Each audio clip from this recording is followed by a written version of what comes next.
My channel today, I'm doing another game review. The game I'm reviewing is Mario Kart 8, which you people out there decided over on my Instagram poll to do.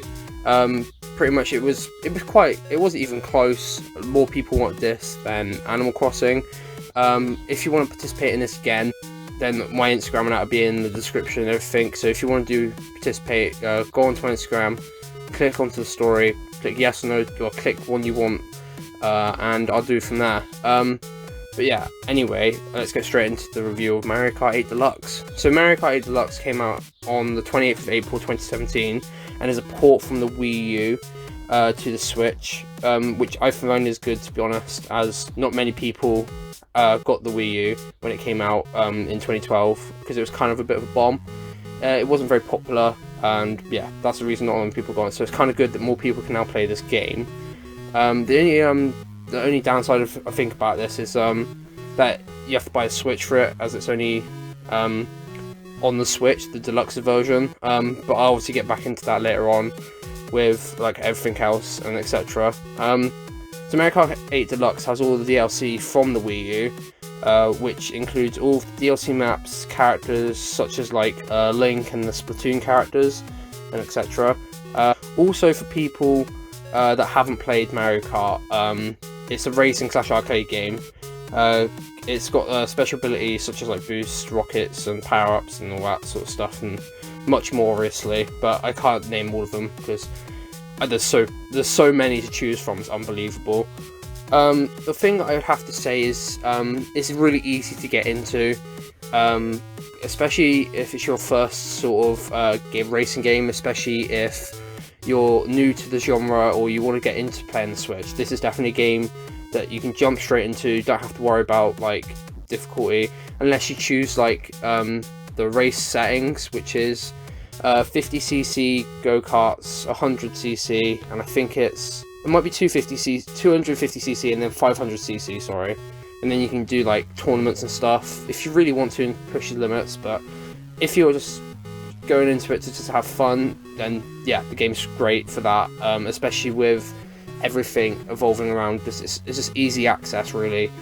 You can play it with the whole family, or you can play it by yourself. There's multiplayer, local play, and single player. So if you want to just grind out on single player, complete all of it on there, on every track, then yeah, that's always good. It can easily take, I'd say, 40 hours to complete the game fully if you want to do all the games and stuff, like all the tournaments and etc. If you don't want to do that, it's probably, I would say, probably cut that in half if you just want to do the races alone. Apart from that, it's all perfectly fine. As I was saying, I was getting on to like the positives and negatives about this whole thing. So yeah, the thing with the positives and negatives is that the positives really of the game is the fact that you can play it anywhere, because it's obviously the Switch, so it's all portable. It's nothing. I find it more easier if you played the Mario Kart on the DS. It's exactly the same, really. It's just on a Switch and better quality graphics, as I was going to get onto. The colours are more vibrant than they were on the Wii U. They've updated all the tracks, the systems, and all that sort of stuff. So if you wanted to go on to that, that is a positive of that. Also the fact that the standard game comes with all the DLC if you buy Mario Kart 8 Deluxe on the Switch. The DLC is like, I think, £5 each for every DLC pack. So if you buy the game for like, say, I think it's £40 in the UK and $50 in the US, if you want to buy it then, you're getting your money's worth out of it anyway, because you get all the DLC free. It's easy to pick up and play, as I was saying about it's the simple controls. The gameplay is really simple. It's really not that like complicated to understand. I've also covered the whole multiplayer aspect with the game. It's generally really easy to get into. But yeah, the negatives of the game that I've experienced personally when playing this game is that it's very repetitive after a long period of time. So if you play it for like a couple hours, probably leave it for a little bit and then play it afterwards. That's what I assume. Like, for me, it was intriguing, but it's not very long lasting. But if you want to play for like 20 hours or whatever, how many hours, right? Because it just gets repetitive because of the tracks and stuff. The other thing is it's only on the Nintendo Switch, so You can't play it on Xbox, PlayStation, etc. because it's a Nintendo system. So if you wanted to play it, you have to buy a Switch. You can obviously get it on the original Switch and the, I think it's Switch Lite. Don't quote me on that, I think it is. Yeah, so if you want to get it, it's on there. I think the prices have actually come down a bit, so you can get it for, I think it's about 120 now, instead of like I think it was like 200 and something, or even more than that.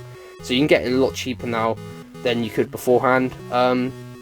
The other thing is that, you can experience some frame drops, especially on the multiplayer side of it, especially if you're not doing local multiplayer, you're doing actual online multiplayer. You might struggle sometimes to get good frame rates, but yeah, most of the time it's actually alright, but you kind of can struggle with it. You can only get 1080p on the Switch, so you can't get 4K or anything like that. So if you wanted a high quality game, then yeah, it's not going to be for you. But the quality of 1080p is actually really good. You don't really notice 4K, not a lot of people can, but you can. It depends on you if you prefer graphics over the gameplay, really. Apart from that, really, it's all good. The game is great for a family, especially with all the quarantine happening, and I hope everyone's okay with that. And the quarantine, hope everyone's safe. But yeah, in the quarantine, especially if you're with your family, if you've got a Switch, you can put it into the docking station, plug it into the TV. That will obviously give you better frame rates as well. But if you want to do that, you can play the family, play a bit of Mario Kart, bring back a bit of nostalgia from like the Wii, and obviously if you played the Wii U. But yeah, it's as I said, it's good. And if you enjoyed this video, I hope you enjoyed this video anyway. I've been researching all this to find all the stuff I can. If I missed anything out, obviously put in the comments below. I'm also, if you want to participate in this again, I'll rethink this again. It was at the start of the video, but if you want to think and still here and you forgot, if you want to participate in this video, video ideas, so the games I review next, my Instagram and that will be in the description. And yeah, so make sure to subscribe and like the video, and stay awesome, guys.